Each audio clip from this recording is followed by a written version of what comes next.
Eh bien, bonjour, bonsoir, salut à toutes et à tous, ici Rager, on se retrouve aujourd'hui pour... laissez-moi me poser un peu, je viens de manger là, j'ai un peu la fatigue du repas. On se retrouve aujourd'hui pour la suite de la review, des reviews sur Meiro Ito, le manga sur l'au-delà qu'on a découvert un peu en mode...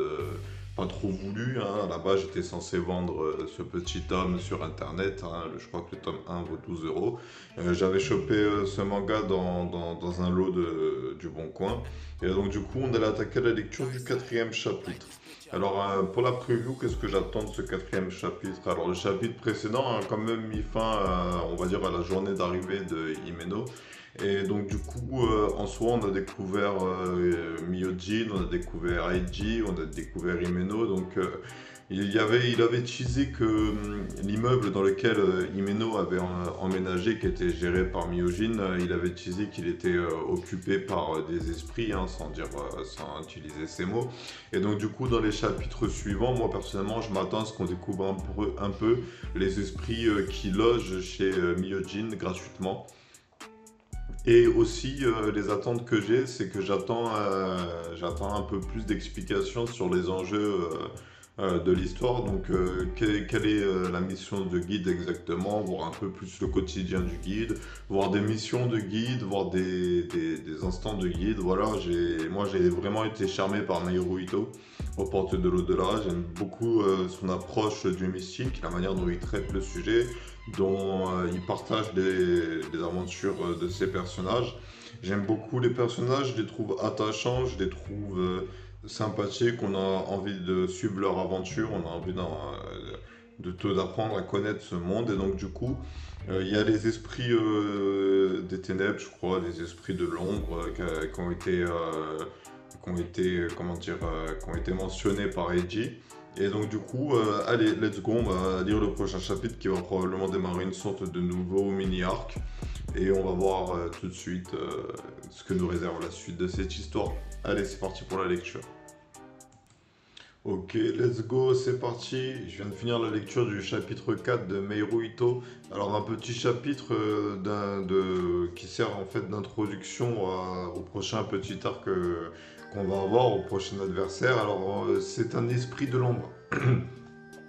Donc moi j'aime bien que le manga ne perde pas de temps parce que je veux dire on n'est pas dans un manga comme One Piece, Dragon Ball Z ou Naruto. Je veux dire le monde des mangas c'est un monde un peu dur, alors du coup les auteurs, même si parfois ils ont beaucoup d'imagination, ils sont obligés d'accélérer un peu leur histoire et de la rush et de vite faire en sorte que ça pète pour que le public reste scotché au chapitre. Alors du coup on a l'insertion d'un esprit de l'ombre qui arrive. Au cours de la lecture du chapitre, j'ai compris que, juste en voyant les images, hein, c'était pas non plus un grand secret, j'ai vu que l'esprit de l'ombre en question était la mère du nouveau personnage qui a été introduit dans ce chapitre, Azumi, une petite fille qui déborde d'énergie, qui est un fantôme bien évidemment. Elle est morte d'un accident de voiture avec sa mère.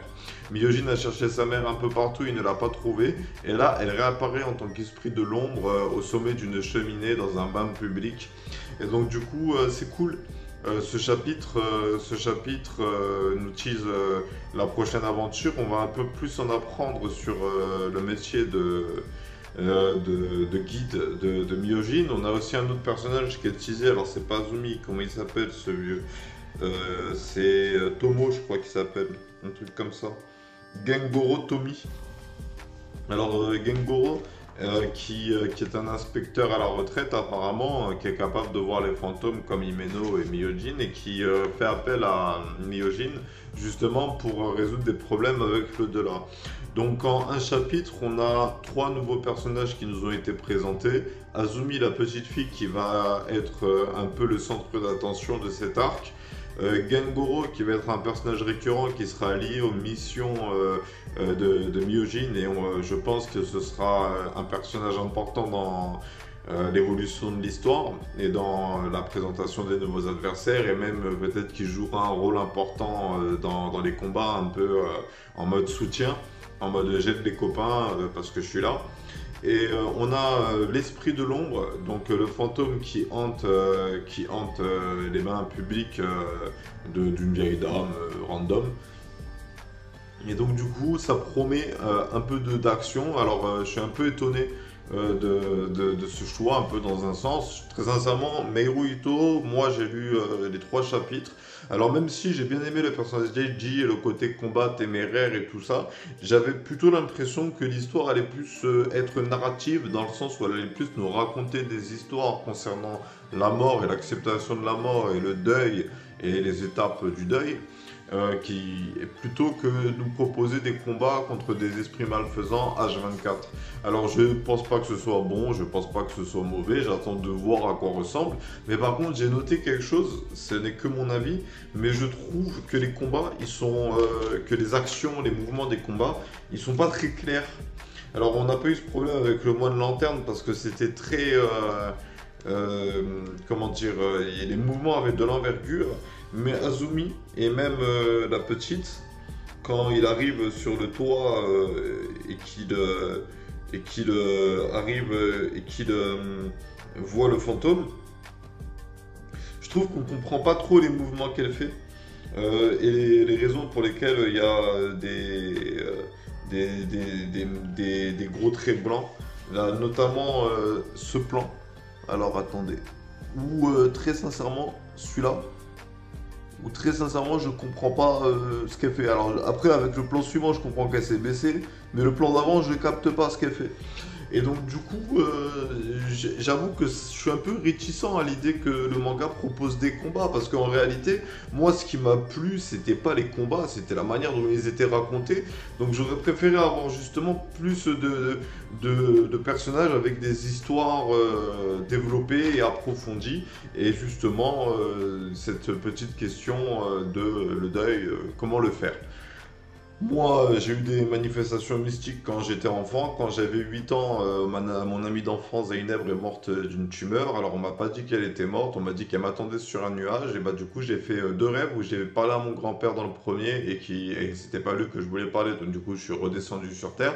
Et ensuite, j'ai parlé à Zainab et elle m'a expliqué que son frère, il était très triste, que sa famille était complètement détruite et qu'ils étaient dans une situation, j'ai oublié les détails, mais tout ce que je me souviens, c'est qu'ensuite, je suis descendu le lendemain matin. Je suis descendu, j'ai dit aux parents de Zainab que j'avais fait un rêve et que j'avais parlé avec Zainab et qu'elle m'avait expliqué qu'il fallait que je prenne soin de Momo. Et du coup, voilà, j'ai déjà parlé dans d'autres vidéos de cette expérience, hein, donc je vous invite à regarder les vidéos Journal de bord et La Folie de Rigueur pour un peu en apprendre un peu plus sur le fond de mon crâne. Mais du coup, moi je m'attendais plus à ce que ce soit une œuvre philosophique plutôt qu'une œuvre d'action. Mais le truc, c'est que le monde des esprits tel qu'il nous a été montré, et même avec ce plan, avec la main, genre elle fait le même pouvoir que Luffy, nous montre qu'en réalité les esprits n'ont pas de limite dans les pouvoirs qu'ils peuvent avoir. Alors du coup, oui, ça va être intéressant de suivre les combats de Meiro Ito. Mais je pensais pas que le manga allait se concentrer sur de l'action et sur de la baston. Je pensais plus qu'il allait se concentrer sur des sortes d'enquêtes mystiques et des explications de la hiérarchie mystique et du monde mystique.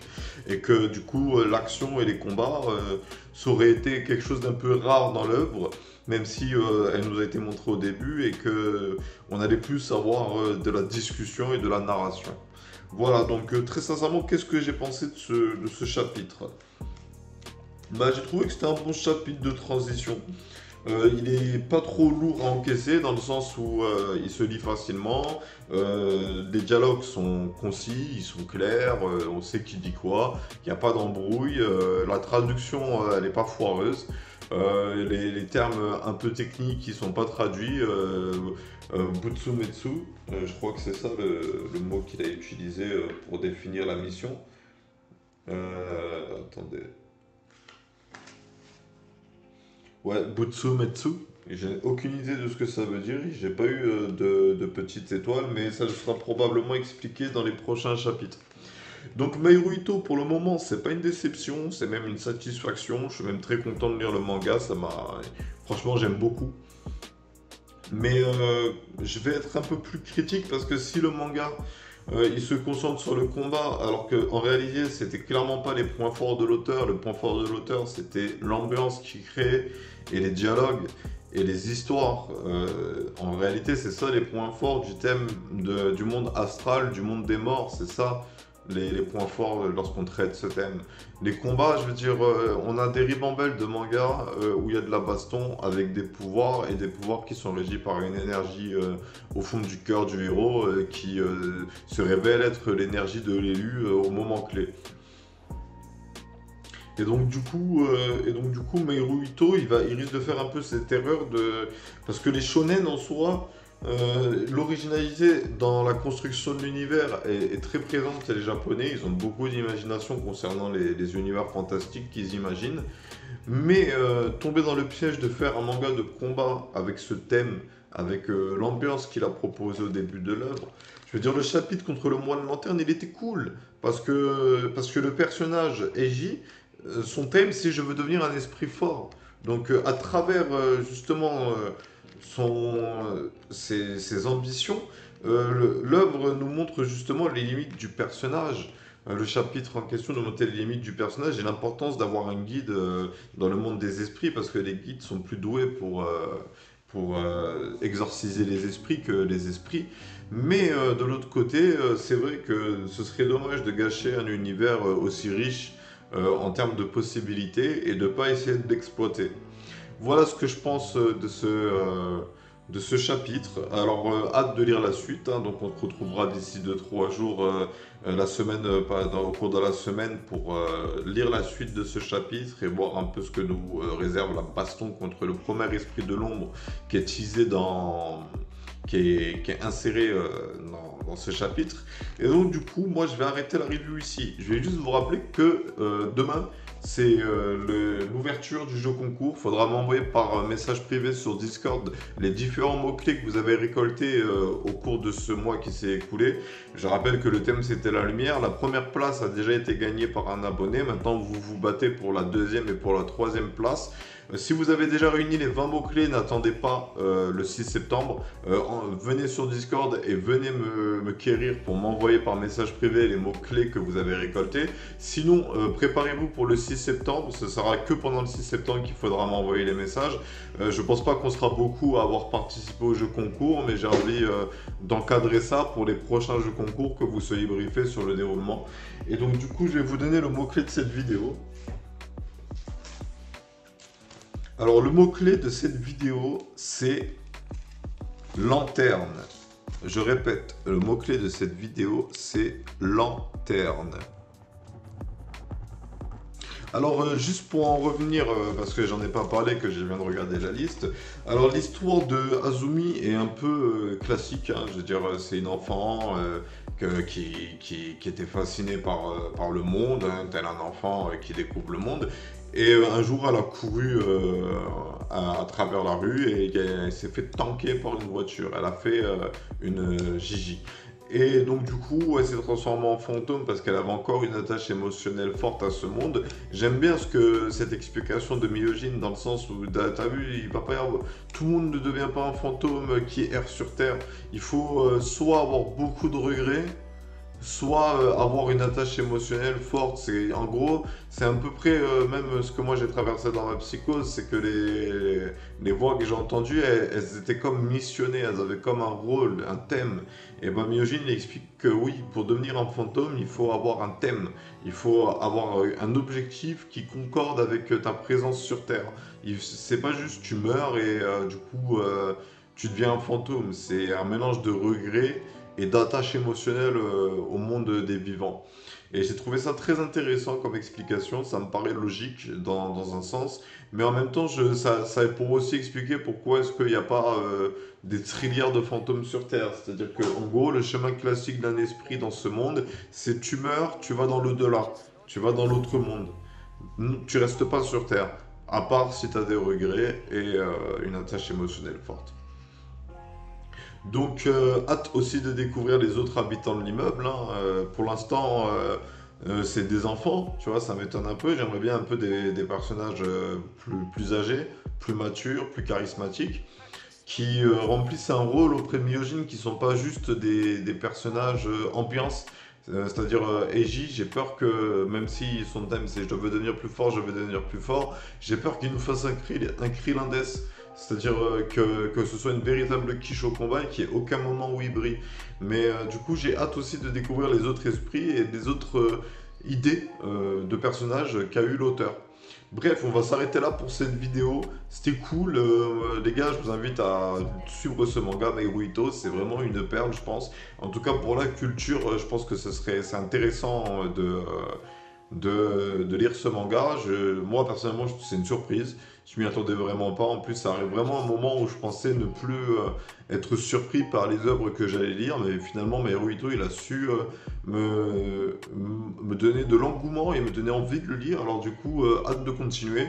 Là, je vais probablement aller passer commande la semaine prochaine ou ce week-end pour le tome 2. Et donc du coup, on va arrêter cette review ici. C'était Riger, je vous remercie d'avoir suivi cette vidéo. Je vous souhaite une bonne journée, une bonne soirée, un bon après-midi. Et je vous dis à bientôt pour une prochaine vidéo.